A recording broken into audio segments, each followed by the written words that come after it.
পাইনি, শাশুড়ি মাকেও ইভেন দেখতে পাইনি।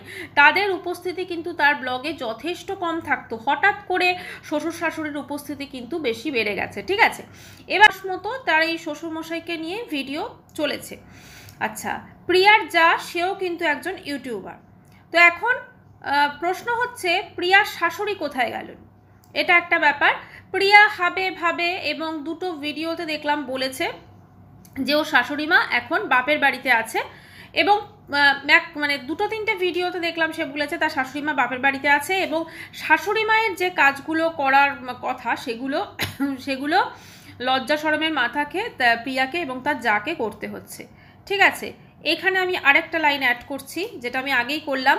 প্রিয়া এবং তার যা দুজনেই কিন্তু ইউটিউবার, দুজনেই কিন্তু ডেলি ব্লগ দেয়। ঠিক আছে, আচ্ছা, তো প্রিয়ার শাশুড়ি হঠাৎ করে কেন তার বাপের বাড়ি চলে গেলেন, মানে এতদিন তো আমরা। নমস্কার বন্ধুরা, welcome back to my channel. শুরু করছি একটি ভিডিও। আজকে আমার ভিডিও টাইটেল থাম্বনেল দেখে বুঝতেই পেরেছেন, ভিডিওটা হতে চলেছে প্রিয়াকে নিয়ে। প্রিয়াকে সেটা আপনারা সকলেই চেনেন।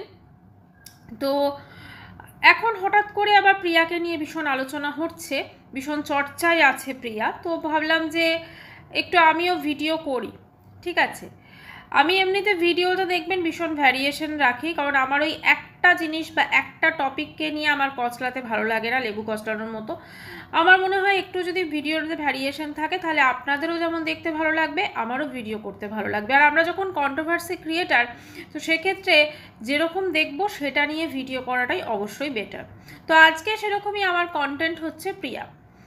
তো প্রিয়া বেশ কদিন ধরে খুব চর্চায় আছে তার অসুস্থ শ্বশুরমশাইয়ের জন্য, তাই তো? মোটামুটি আমি দেখলাম যে 1 মাস মতো তার এই শ্বশুরমশাইকে নিয়ে ভিডিও চলেছে। আচ্ছা, প্রিয়ার যা সেও কিন্তু একজন ইউটিউবার। তো এখন প্রশ্ন হচ্ছে প্রিয়ার শাশুড়ি কোথায় গেলেন, এটা একটা ব্যাপার। প্রিয়া হাবে ভাবে এবং দুটো ভিডিওতে দেখলাম বলেছে যে ও শাশুড়ি মা এখন বাপের বাড়িতে আছে, এবং মানে দুটো তিনটে ভিডিওতে দেখলাম সে বলেছে তার শাশুড়ি মা বাপের বাড়িতে আছে, এবং শাশুড়ি মায়ের যে কাজগুলো করার কথা সেগুলো লজ্জা শরমের মাথাকে প্রিয়াকে এবং তার যাকে করতে হচ্ছে। ঠিক আছে, এখানে আমি আরেকটা লাইন অ্যাড করছি, যেটা আমি আগেই করলাম। প্রিয়া এবং তার যা দুজনেই কিন্তু ইউটিউবার, দুজনেই কিন্তু ডেলি ব্লগ দেয়। ঠিক আছে, আচ্ছা, তো প্রিয়ার শাশুড়ি হঠাৎ করে কেন তার বাপের বাড়ি চলে গেলেন, মানে এতদিন তো আমরা দেখছি প্রিয়ার ব্লগ, তাই তো? প্রিয়ার ব্লগে কিন্তু আমরা বেশ ভ্যারিয়েশন দেখি সমস্ত কিছু, কিন্তু ও যে টপিকটা ধরে সেই টপিকটা নিয়েই কিন্তু ওর ভিডিওটা থাকে। একটা সময় ছিল ছেলের থ্যালাসেমিয়া নিয়ে, প্রত্যেকটা ভিডিও সেরকম থাকতো, থ্যালাসেমিয়ার জন্য হসপিটালে ভর্তি, আজকে আমি হসপিটালে ভর্তি হয়ে গেছি, টাকা তোলার পর তো দেখেইছেন। আচ্ছা, তারপরে হলো বাচ্চা হওয়ার টপিক হলো, এখন ওর ভিডিওতে টপিক হচ্ছে ওর শ্বশুরমশাই। প্রিয়া যে অসুস্থ শ্বশুরমশাইকে সেবা করছে সেটা অবশ্যই খুব প্রশংসার যোগ্য। অনেক ছেলে বই আছে যেটা করে না, যেটা ওরা করছে, অবশ্যই সেটা খুব প্রশংসার যোগ্য। কিন্তু বেশ কিছু জিনিস আছে যেগুলো কিন্তু প্রশ্ন তুলছে। হঠাৎ করে ওর শাশুড়ি মা, মানে এত বছর তো তার স্বামীকে ছেড়ে যাননি, এত বছর পর হঠাৎ করে তিনি কেন তার বাপের বাড়িতে বসে আছেন শাশুড়ি মা? তাহলে কি শাশুড়ি মাকে বলা হয়েছে যে তুমি ওখানে থাকো বাপের বাড়িতে? যেহেতু শাশুড়ি মার শরীরটাও কিন্তু ঠিক নেই, তিনিও কিন্তু সুগার পেশেন্ট। আমরা প্রিয়ার ভিডিওতেই দেখেছি যে শাশুড়ি মাকে প্রিয়া কিন্তু ইনসুলিন দিচ্ছে, ভেরি রিসেন্ট। তো তার মানে কি যে প্রিয়া বা তার যাকে এটা বলেছে তুমি বাপের বাড়িতে থাকো, বাবাকে এখন আমরা দেখে নিচ্ছি, তুমি সুস্থ হলে এসো, সেই জন্য কি বাপের বাড়িতে আছেন? এবং মানুষের সামনে বা ভিউয়ার্সদের সামনে কি এটা শো করা হচ্ছে যে আমার শাশুড়ি মা বাপের বাড়িতে আছে এবং আমাকে এবং আমার যাকে সব কিছু করতে হচ্ছে? এবং এই সুযোগে প্রিয়া কিন্তু ফ্ল্যাটটা ছাড়তে পারছিল না, কারণ মানুষজন সবাই বলবে যে তুমি এই তো গেলে, তোমার হঠকারী সিদ্ধান্ত, আবার তুমি ফ্ল্যাট ছেড়ে চলে এসেছো। তো বেশ ফ্ল্যাটটাও ছাড়া হয়ে গেল, আবার গ্রামে যেমন আসার চলে এলো, মানে ওর বললাম না ভীষণ ভ্যারিয়েশন থাকে, ফ্ল্যাটে যখন গেল ফ্ল্যাটের ভিডিও, ফ্ল্যাটের এই ফ্ল্যাটের সেই, আবার সেই ফ্ল্যাটটাকে ছেড়ে গ্রামে চলে এসেছে। তো বেশ শ্বশুরমশাইয়ের অসুস্থতাকে কেন্দ্র করে তাহলে কি হলো, দেখুন আমরা হচ্ছি কন্ট্রোভার্সি ক্রিয়েটার, আমরা যেটা দেখে যেটা বুঝবো সেটা অবশ্যই বলবো। ওর এবং ওর জায়ের ভিডিওতে আপনারা যদি দেখেন রিসেন্ট চলছে শ্বশুরমশাইকে সেবা করেছি, শ্বশুরমশাইকে এই করেছি, শ্বশুরমশাইকে ওই করেছি, যেখানে এতদিন আমরা প্রিয়ার ব্লগে সেরকমভাবে কিন্তু শ্বশুরমশাইকে আমরা কোনোদিনই দেখতে পাইনি, শাশুড়ি মাকেও ইভেন দেখতে পাইনি, তাদের উপস্থিতি কিন্তু তার ব্লগে যথেষ্ট কম থাকতো। হঠাৎ করে শ্বশুর শাশুড়ির উপস্থিতি কিন্তু বেশি বেড়ে গেছে, ঠিক আছে। এবারে এখন কথা হচ্ছে, আমার একটা কমেন্টস আমার খুব খারাপ লাগলো এবং সেটাতে প্রিয়া কিন্তু লাভ রিয়াক্ট দিয়েছে, তো সেইটার জন্য কিন্তু আমি এই ভিডিওটা বেশি করে করছি। ওর কমেন্ট সেকশনে প্রচুর কমেন্টস এসছে, যেহেতু শাশুড়িকে নিয়ে বলছে, সবাই বলছে তোমার শাশুড়ি কীরকম, অসুস্থ স্বামীকে ছেড়ে পালিয়ে গেছে, অসুস্থ স্বামীকে ছেড়ে চলে গেছে, অসুস্থ স্বামীকে ছেড়ে এই করছে সেই করছে এই করছে, তো এগুলো বলেছে। তো একটা জায়গায় বলেছে, একজন লিখেছেন আর কি, তোমার শাশুড়িকে কান ধরে নিয়ে এসো, সেখানে প্রিয়া লাভ রিয়াক্ট দিয়েছে, ঠিক আছে। তোমার শাশুড়িকে কান ধরে নিয়ে এসো, সেখানে প্রিয়া লাভ রিয়াক্ট দিয়েছে, তার মানে কি শাশুড়িকে খারাপ দেখিয়ে বা শাশুড়ি যে খারাপ, শাশুড়ি তার অসুস্থ স্বামীকে ছেড়ে চলে গেছে, আমি কত দেখো মহান, আমি সেবা করছি, আমি শ্বশুরের সমস্ত মানে যেহেতু উনি বিছানার মধ্যেই বাথরুম টাথরুম করে দিচ্ছেন, টয়লেট করে দিচ্ছেন, সেইগুলো আমি পরিষ্কার করছি, যেটাও আগের দিনের ভিডিওতে দেখিয়েছে, একটা ভিডিওতে দেখবেন, তো সেটা করছি, যদিও আমি একটা আয়া রাখার ক্ষমতা রাখি। আজকে প্রিয়া ওয়াইটি থেকে যে ইনকামটা করে ম্যাক্সিমাম কমেন্ট সেটা লিখে যে তুমি একটা হয় রান্নার লোক রাখো, একটা আয়া রাখো, কারণ এই ধরনের কাজকর্ম করার জন্য কিন্তু এখন সব জায়গাতে গ্রামেও কিন্তু আয়া পাওয়া যায়, ঠিক আছে, গ্রামেও কিন্তু আয়া পাওয়া যায়, গ্রামের দিকেও কিন্তু এই ধরনের মানুষদের দেখাশোনা করার জন্য, তাদের জামা কাপড় ধোয়ার জন্য কিন্তু কাজের লোক পাওয়া যায়, ঠিক আছে। এবং গ্রামের যে টাকাটা তারা নেয় সেটা কিন্তু শহরাঞ্চলের থেকে অনেক কম নেয়, এটা কিন্তু সত্যি কথা, তো সেখানে কিন্তু পাওয়া যায়। তো কেন তাহলে সেইগুলো প্রিয়া খোঁজ করছে না? এদিকে প্রিয়া বলছে আমার দেখো রান্না হচ্ছে না, আমার খাওয়ার টাইম হচ্ছে না, এই করতে পারছি না, মানে ওর যেটা বরাবরই আছে না, ওর শুধু না, আমি এই ধরনের বড় ব্লগারদের দেখি এরা কিন্তু প্রচুর প্রচুর টাকা উপার্জন করে, কিন্তু কাজকর্ম দেখিয়ে বলে উফ আর পাচ্ছি না, উফ আর করতে পারছি না, উফ আমি আর পারছি না। তাহলে যখন তুমি পারছো না, তুমি কেন একটা কোনো কাজের লোক, রান্নার লোক বা কোনো আয়া রাখছো না, তাই না? আজকে ভাবুন তো, প্রিয়ার ডেলিভারি হয়েছে জাস্ট কিছুদিনই হয়েছে, তো সেখানে তারপর সে তার শ্বশুরের সমস্ত অসুস্থ শ্বশুরের জামা কাপড় সে ধুচ্ছে, ঠিক আছে, এবং সে বলছে যে কথাগুলো বলছে সেটা অবশ্যই ঠিক, এবং যে কাজটা করছে সত্যিই মহান, ঠিক আছে, ওটা কেউ করতে চায় না নর্মালি।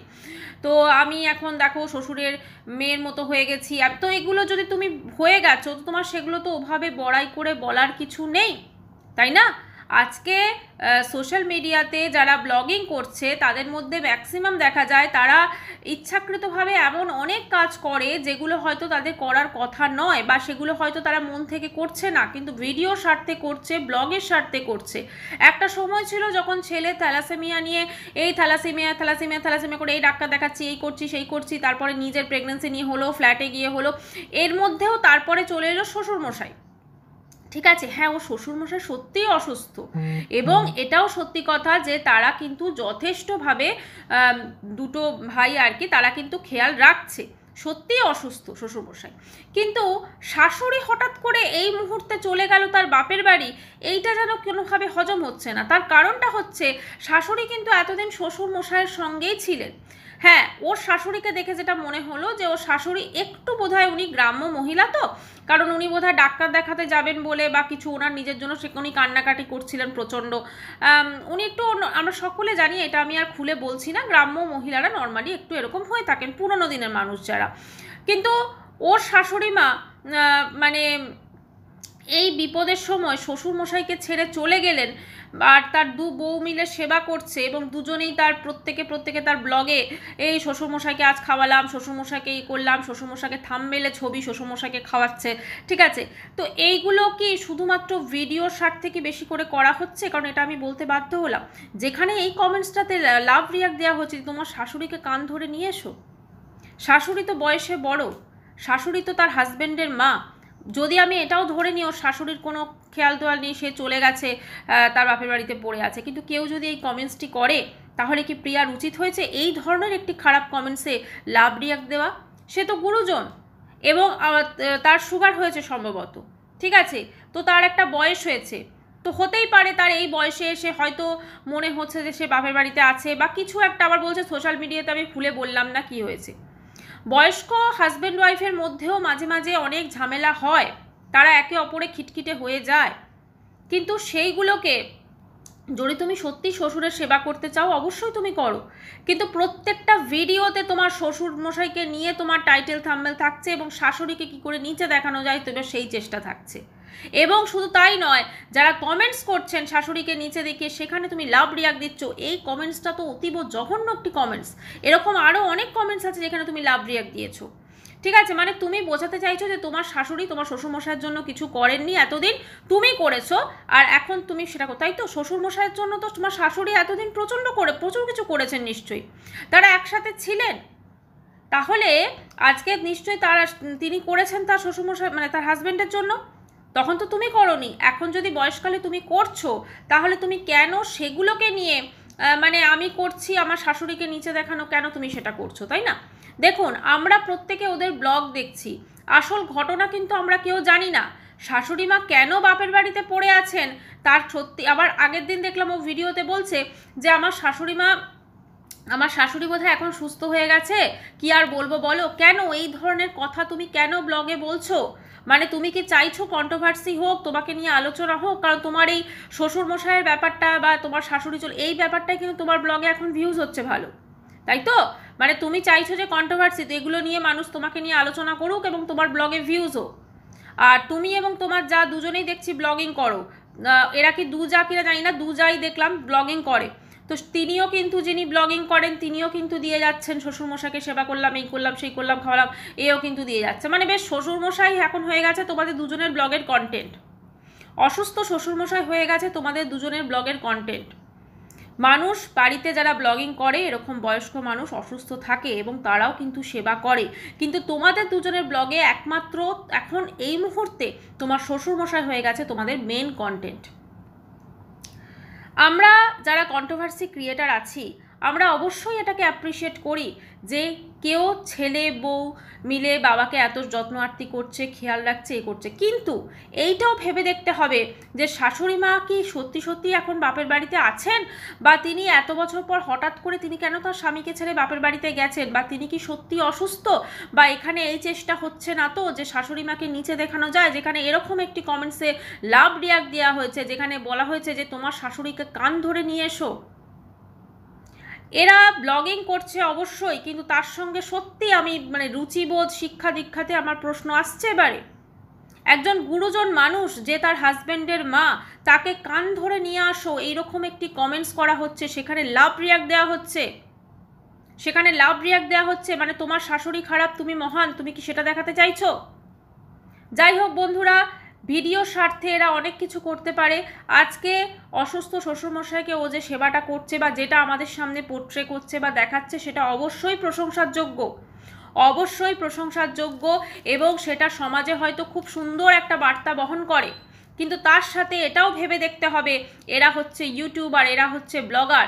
এতদিন আমরা ওর ব্লগ দেখছি প্রায় 3 বছর, এই 3 বছরে কিন্তু ও শ্বশুরমশাইকে আমরা সেইভাবে শ্বশুর শাশুড়িকে কিন্তু দেখিনি আমরা ব্লগে খুব একটা, তাদের কথাও কিন্তু যথেষ্ট কম বলেছে, ঠিক আছে, কিন্তু হঠাৎ করে এখন এসে শ্বশুরমশাইয়ের জামা কাপড় কাচ্ছি, শ্বশুরমশাইকে খাওয়াচ্ছি, শ্বশুরমশাইকে এই করছি, শ্বশুরমশাইকে ওই করছি, শুধুমাত্র গোটা ব্লগ জুড়ে আছে শ্বশুরমশাই, আর শ্বশুরমশাইকে ছেড়ে শাশুড়ি মা চলে গেছেন, তার জন্য লজ্জার মাথাকে এই কাজগুলো আমাদের করতে হচ্ছে।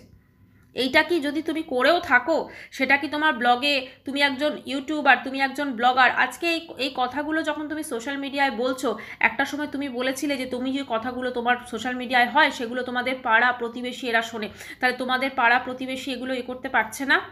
যদি তোমাদের ঘরে কোনো মানে কিছু হয়েও থাকে, তোমার শাশুড়ি মা হয়তো বয়সকালে কিছু হয়েছেন, তিনি চলে গেছেন বাপের বাড়ি, হয়তো তিনি আসতে চাইছেন না, বা হয়তো তিনি, কারণ এরকম না শেষ বয়সে এরকম মানুষের মধ্যে হয়ে যায়, দুটো মানুষের মধ্যে খিটখিটে হয়ে যায়, তাহলে তোমার কি সেই জিনিসটা, তুমি এক সাময়িক একটা জিনিসকে তুমি কি এইভাবে পোট্রে করছো? যেখানে কেউ তোমার কমেন্টস করছে তোমার শাশুড়িকে কান ধরে নিয়ে এসো, সেখানে তুমি লাভ রিয়াক্ট দিচ্ছ।